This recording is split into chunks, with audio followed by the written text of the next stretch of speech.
Terça-feira, 19 de abril de 2016. Seja bem-vindo. Está começando o canal de notícias aqui pela UPF TV. Fique com a gente e olha só o que nós preparamos para esta edição. Vacinas contra a gripe H1N1. Sintomas. Quando buscar ajuda médica?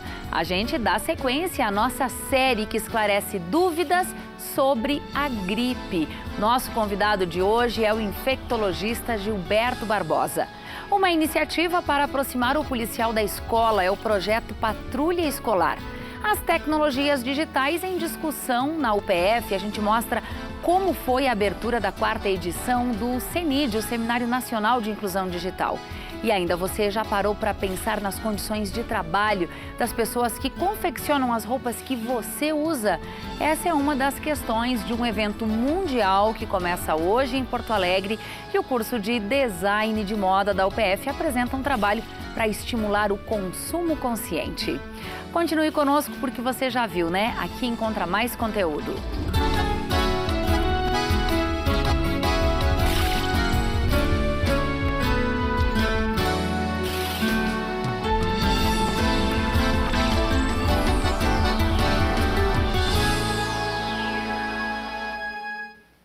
Em um mundo de conexão e compartilhamentos, cada um pode criar seus momentos de aprendizagem sobre os temas de seu interesse, não é verdade? Tanto é que alunos, professores e pesquisadores de todo o país estão reunidos aqui na UPF para discutir a liberdade digital de aprender. Começou ontem a 4ª edição do Seminário Nacional de Inclusão Digital. As tecnologias digitais e suas inúmeras características têm papel fundamental na transformação do modo de ensinar. As pessoas mudaram, o mundo mudou. Portanto, a educação, em tempos de convergência, também vem sofrendo impactos. E o CENID tem a missão de abrir espaço para essa e outras discussões.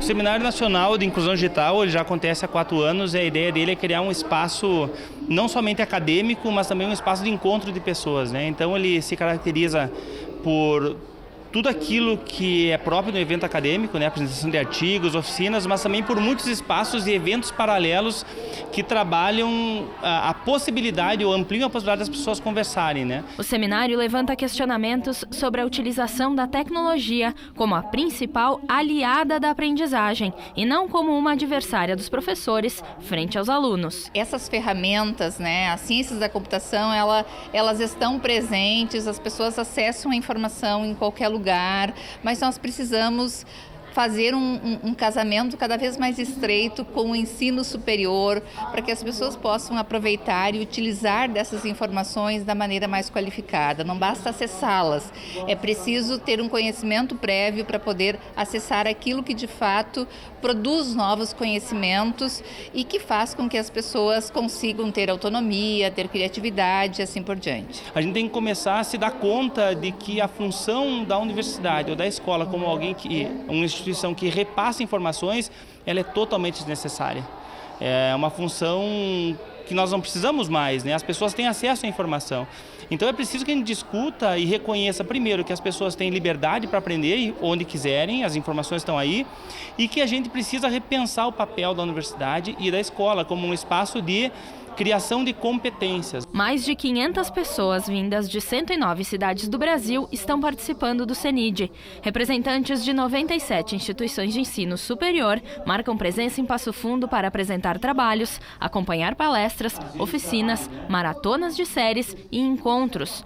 E um deles foi com o professor e pesquisador Nelson de Luca Preto, que falou sobre a liberdade de aprender. E, infelizmente, a educação está se deixando tomar por perspectivas mercantilistas de mercado, a partir da adoção de softwares proprietários, de convênios com empresas, e isso é muito ruim para a universidade, é muito ruim para a escola. Eu vejo que cada vez mais isso está acontecendo e o CENID é um bom exemplo disso, do quanto se tem pesquisado, do quanto se tem experimentado e, ao mesmo tempo, do quanto precisamos avançar nisso, porque, em última instância, O que a gente precisa compreender é que essas tecnologias, elas não são ferramentas auxiliares de nada, elas são novos meios de nós nos comunicarmos e de nós escrevermos no mundo contemporâneo. Diversos professores de escolas da região participam do seminário com o objetivo de voltar aos seus locais de trabalho com uma postura diferente, onde a educação seja trabalhada de forma crítica e criativa com a ajuda da tecnologia. E o jovem, falo como professora, ele vive no digital praticamente 24 horas por dia. E a gente precisa, como educador, estar a par do que está acontecendo. Apesar de ser difícil para a nossa cabeça, assimilar tantas novidades, e participando desse evento a gente sempre fica por dentro do que é tendência, do que está funcionando, trocando experiência com colegas, trocando experiências entre os NTS, sabendo de outros estados através dos relatos, das oficinas, coisas que a gente pode aplicar na nossa região com os nossos professores. Isso tudo agrega muito para o nosso fazer lá na sala de aula. O CENID segue até amanhã aqui no Campus 1 da UPF. Você encontra outras informações e a programação completa nesse site cenid.upf.br. E diante da polêmica dos últimos dias envolvendo as empresas de telefonia, a Agência Nacional de Telecomunicações, a Anatel, resolveu proibir as operadoras por 90 dias de restringir a velocidade, suspender serviços ou cobrar excedente caso seja ultrapassado o limite da franquia. A determinação estabelece também uma multa diária de R$ 150 mil no caso de descumprimento, até o limite de R$ 10 milhões. Durante os dias da suspensão, as operadoras devem comprovar à agência que colocam à disposição do consumidor ferramentas que permitam acompanhar o andamento do consumo, além de ser alertado também sobre a possibilidade de esgotamento de franquia.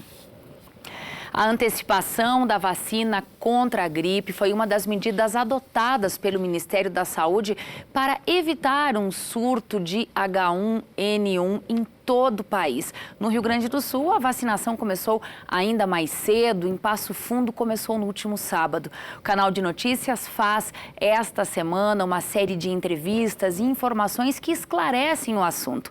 Hoje, o nosso convidado é o médico infectologista Gilberto Barbosa. Doutor Gilberto, é sempre um prazer lhe receber aqui. Prazer, Daniel. Bom, doutor Gilberto, a primeira questão é diferenciar os sintomas da gripe tradicional e da gripe H1N1 ou gripe A, como muitos chamam. Pois não.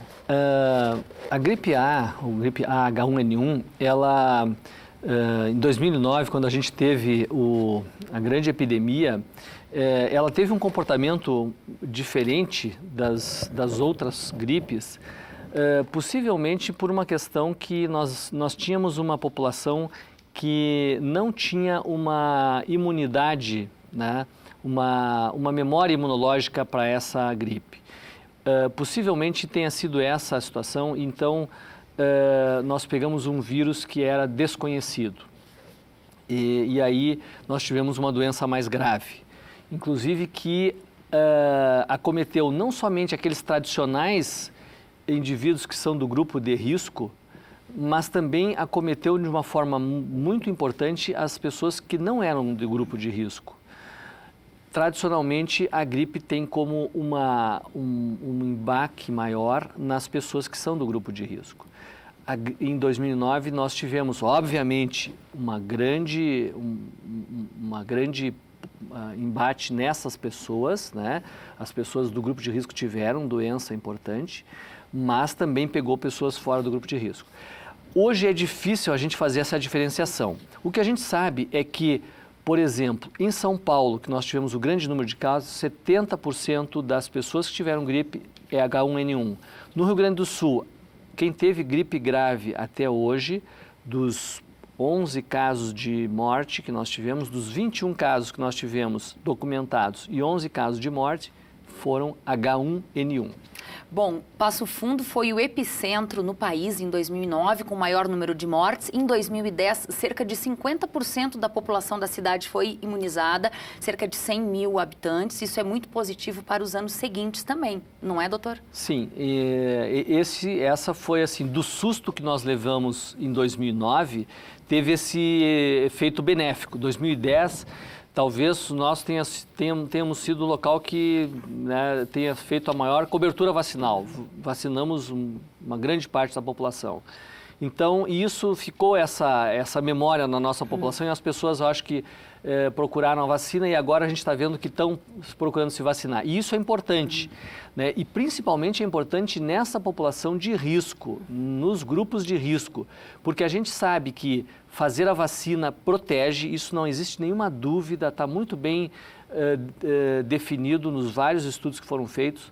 Protege ao fazer a vacina e protege mais quando eu repito a vacina ano após ano, né? Essa repetição da vacina, ela tem um efeito que vai se somando, principalmente nos primeiros 5 ou 6 anos. Ainda que haja uma mutação do vírus? Ainda que haja uma mutação do vírus, né? Ainda que haja uma mutação dos vírus, com o passar do tempo, o sistema imunológico tem um reforço. Isso, os estudos mostram que há esse efeito, é um pequeno efeito, mas aquele indivíduo que repetiu, por exemplo, nos 5 ou 6 anos seguintes, ele tem um pequeno grau de reforço a mais comparativo àquelas pessoas que não fazem essa sequência de vacinas. Doutor Gilberto, a comprovação o fato de uma pessoa estar com gripe A ou não, ela só vem depois de um exame clínico que demora alguns dias para chegar o seu resultado. Mas, ainda assim, é possível o médico diferenciar os sintomas de uma gripe tradicional para a gripe A? O que se pode dizer a respeito de sintomas? Com relação aos sintomas, volto a dizer assim, é difícil se fazer essa diferenciação. Essa diferenciação é muito difícil, né? Já tem alguns estudos que tentaram mostrar isso, é muito difícil fazer. Ainda que a Organização Mundial da Saúde tenha informações básicas de sintomas muito mais severos para a gripe H1N1. Exatamente. Mas assim, a outra gripe também pode dar sintomas severos. Então, não dá para a gente orientar isso para as pessoas dizendo, olha, isso aqui foi gripe 1 por causa dos sintomas. O que a gente sabe é que o H1N1 tem apresentado quadros mais graves, né? Doença mais grave. Mas isso, do ponto de vista para a gente ter uma conduta diferente, não é suficiente. Quem teve H1N1 em 2009, pode ter de novo agora, doutor? Olha, em tese não deveria ter. O que pode acontecer, e isso é uma coisa que todos os anos acontece algum grau de modificação do vírus. Por isso que a gente tem que vacinar todos os anos, o vírus pode sofrer pequena transformação, né? Que a gente chama exatamente isso, são pequenas transformações. E essas pequenas transformações, o sistema imune, ele não reconhece, e aí a pessoa pode ter uma gripe. Claro que aquele sujeito que teve uma infecção no ano anterior, ele tem uma proteção, ele tem uma vantagem, né? Mas como pode haver essa pequena mutação, pode acontecer, né, dele ter gripe de novo. Quem se imunizou no sábado, já deu a largada à campanha fazendo a vacina, pode se sentir imunizado a partir de quando, doutor? Assim, o tempo é variável, mas em torno de 2 semanas é um período considerado adequado para ter uma boa imunidade. Em torno de 2 semanas, variável de pessoa a pessoa. Doutor, nosso tempo já passou do limite aqui. Muito obrigada. A gente vai seguir falando sobre esse assunto durante toda a semana. Muito obrigada. Ok, obrigado. Pacientes com câncer devem fazer a vacina contra a gripe ou não? Que tipo de cuidados esse grupo deve ter para se proteger? As respostas a gente vai ter amanhã aqui no estúdio com a participação do oncologista Álvaro Machado, nosso convidado nesta série sobre a gripe H1N1. Bom, e para quem quer saber ainda mais sobre os casos de gripe H1N1, a importância da vacinação e os cuidados para evitar a contaminação, o programa de debates aqui da UPF-TV, o Estúdio 4, reuniu 3 profissionais da área médica para esclarecer as dúvidas. O programa vai ao ar hoje às 11 horas da noite, tem reprise amanhã na quarta às 8 da noite e também na sexta-feira às 11 horas da noite.